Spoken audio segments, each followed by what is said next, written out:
bienvenue dans notre programme Entreprise et Innovation. Aujourd'hui, nous recevons deux des associés fondateurs de Case Wealth Management, un groupe de structures de gestion privée. Guillaume Huard en est le président, Michael Sanoun, le directeur général. Bonjour, messieurs. Bonjour. Guillaume, de quel constat est né ce groupe? Expliquez-nous.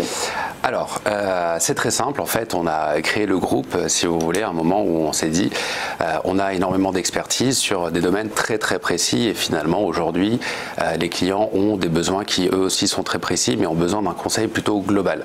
Et finalement, l'idée, c'était de pouvoir apporter un conseil de façon à 360 degrés, finalement, aux clients et de pouvoir les aider sur tous les pans de leur patrimoine, tout en étant effectivement extrêmement précis et expert dans certains domaines. Alors en quoi le principe de groupe, c'est important de le préciser, est nécessaire pour faire face aux problématiques? Alors, en l'occurrence, le principe de groupe, ça a deux avantages pratiques. Le premier, il est évidemment économique. L'idée, c'est qu'en étant un groupe, ce qu'on peut se permettre, c'est d'avoir donc plusieurs métiers, plusieurs branches de métiers représentées, donc l'expertise comptable. De l'autre côté, on va avoir la transaction immobilière, donc la vente de biens immobiliers, la gestion locative. On va avoir le courtage en prêt, le courtage de crédit. Et donc tous ces éléments-là qui vont être accessoires au métier principal qui est celui du conseil en placement.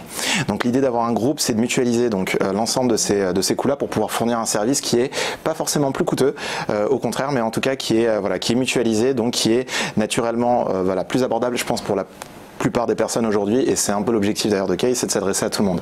Donc ça, c'est la logique économique, et la logique bien évidemment on va dire humaine, c'est d'avoir un interlocuteur qui peut en fait directement agir, avoir un levier sur plusieurs métiers différents, donc agir un peu comme un architecte, vraiment un point d'entrée pour plusieurs sujets différents. Donc c'est un peu ça l'idée. Et être présent sur tous les terrains, vous le disiez Guillaume, oui, à 360, qu'est-ce que vous entendez par là?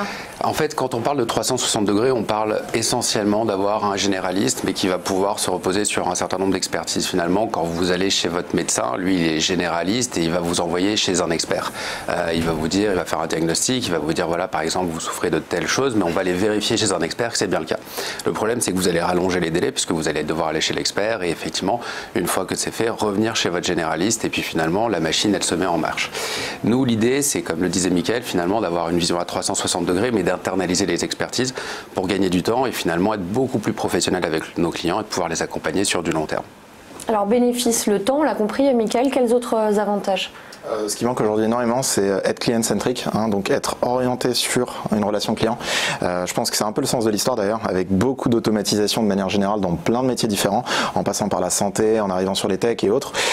C'est là où finalement le côté, on va dire, absorption des différents métiers en interne permet en tout cas de se concentrer sur une chose, c'est accompagner la personne, donc la rassurer, lui dire ce qui va se passer ensuite, dire qu'on va s'en occuper. Je pense que c'est très important, comme nous quand on va voir un médecin, on aime bien qu'il sache en gros nous accompagner comme une femme qui va avoir une grossesse. On est toujours content quand on va voir justement la personne qui va nous suivre pendant tout le temps de notre grossesse, qui va également s'occuper de l'accouchement. C'est toujours plus sympathique que de changer d'interlocuteur. C'est très psychologique et c'est un peu je pense le sens de ce qu'on fait et de l'histoire également. Donc c'est un suivi vraiment personnalisé que vous on a un attachement très particulier. Je pense que le côté affectif il est très important et parfois on fait plus des choses parce qu'on apprécie les personnes que simplement la solution en tant que telle. Alors une solution vraiment de rapport humain. Quel type d'accompagnement Guillaume, et pour qui? On l'a compris, c'était très personnalisé mais pas seulement. Alors, on ne s'est pas donné de carcan ou en tout cas de scope, c'est-à-dire que toute personne ayant un besoin est la bienvenue au sein du groupe Case Wealth Management. On va traiter tout type d'objectifs, on peut voir les objectifs classiques, retraite, effectivement et autres, mais finalement, il n'y a pas de scope en tant que tel, c'est-à-dire que, comme le disait effectivement Michael, quelqu'un qui est désireuse d'avoir un conseil et finalement quelqu'un avec qui il va pouvoir être accompagné au jour le jour, un médecin, mais bien évidemment surtout un confident parfois, puisque finalement on va sur d'autres aspects uniquement, pas uniquement que la finance et les investissements, pour répondre à tous les objectifs, pour la retraite bien évidemment, pour l'achat de la résidence principale, pour les études des enfants, parfois ce sont des leviers qui sont très importants et qu'on ne met pas forcément en avant, mais bien évidemment c'est tous ces aspects-là qu'on va mettre au centre finalement de notre conseil et de pouvoir apporter tout ça à nos clients. Alors en parlant d'investissement, Mickaël, comment démarrer un projet d'investissement? Comment est-ce que ça se passe avec vous? C'est une bonne question. En pratique, aujourd'hui, il y a deux grandes possibilités. La première, bien évidemment, c'est la notion de cooptation. Il y a une notion de parrainage, une notion de recommandation, donc celle-ci qui est importante. L'autre, qui est peut-être plus naturelle, c'est tout simplement de nous retrouver donc au travers d'Internet, de soumettre ses coordonnées, ou sinon directement de joindre notre partie marketing. Il y a un numéro de téléphone pour pouvoir prendre rendez-vous. Une fois qu'on a fait cette prise de rendez-vous, ce que ça permet, c'est de rencontrer donc la personne et de faire ce qu'on appelle une forme de bilan de santé, entre guillemets. C'est un bilan patrimonial. Donc, à la différence d'un bilan de santé, on va s'attacher bien évidemment au sujet financier. Ça va permettre déjà de mettre en exergue la situation de la personne, donc les possibilités qu'on peut envisager, et de l'autre côté aussi de comprendre un peu l'état d'esprit, donc comprendre un peu les thématiques qui peuvent lui correspondre en termes d'objectifs. Une fois que ça, on l'a mis sur le papier, finalement, ça nous permet, nous, dans un second temps, après avoir vraiment pris connaissance de la situation, d'émettre des solutions.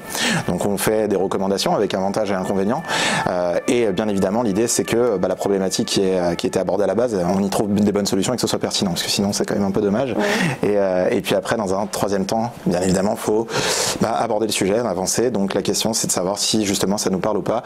Et donc c'est là où on prend une décision avec la personne qu'on accompagne. Donc il y a vraiment un cycle qui se fait de la prise de rendez-vous, je pense, en gros sur Internet essentiellement, sauf si on a les contacts, jusqu'à un moment donné, la réalisation d'un placement.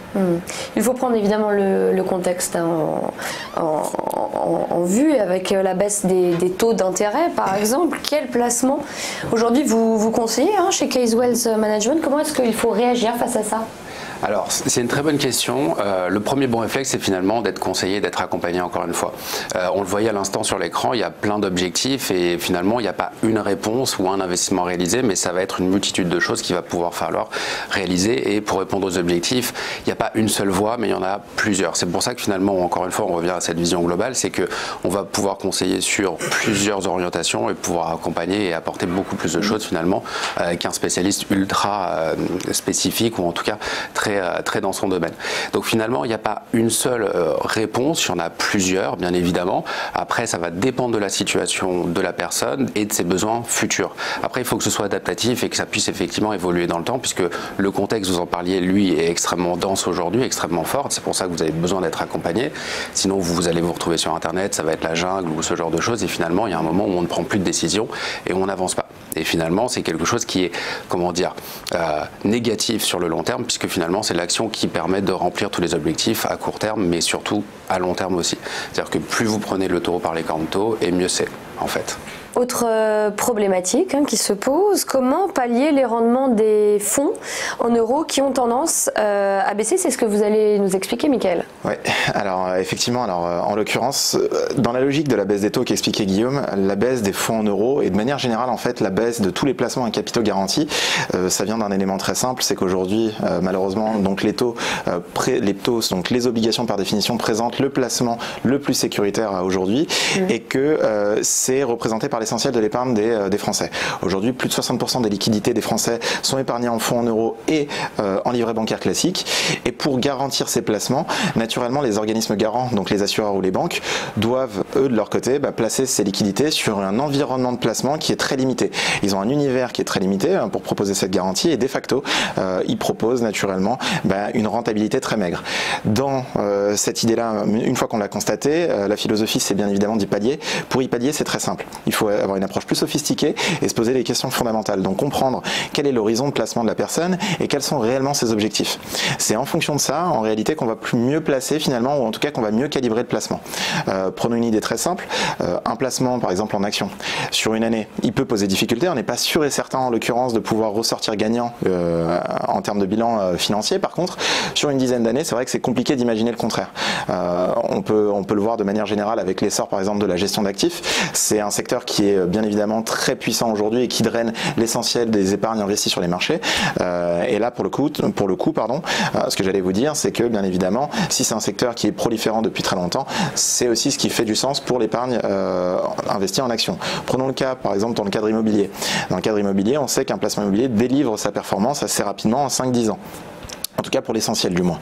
Donc dans la philosophie, si je regarde également les placements en obligation, on va avoir l'essentiel de la rentabilité dégagée entre 2 et 4 ans. Donc dans la philosophie, en fonction de l'horizon de placement d'une personne, on va en gros créer une forme de panier, un portefeuille de placement qui va reprendre un peu de l'ensemble de ces éléments et qui va donc structurellement proposer une forme de garantie en capital. Donc sans se baser nécessairement sur la garantie d'un organisme, mais en se basant sur finalement la construction qui, elle, amène à délivrer une performance positive sur l'horizon donné avec une probabilité maximale. Et justement, concernant cette année, quels sont les enjeux en 2020 pour les particuliers? Alors pour le coup, les enjeux, ils sont déjà en fait globalement traités quand même par les politiques, on peut le voir. Aujourd'hui, ce qu'on peut voir, c'est dans le sens de l'histoire, c'est flexibilité d'un certain nombre de placements type PEA, amélioration de la fiscalité type assurance vie, type fiscalité, donc avec la flat tax notamment, des placements et donc des dividendes. De manière générale, la loi Pacte qui assouplit donc toutes les règles relatives aux sociétés, donc expertise comptable et autres, des coûts qui sont plus modérés.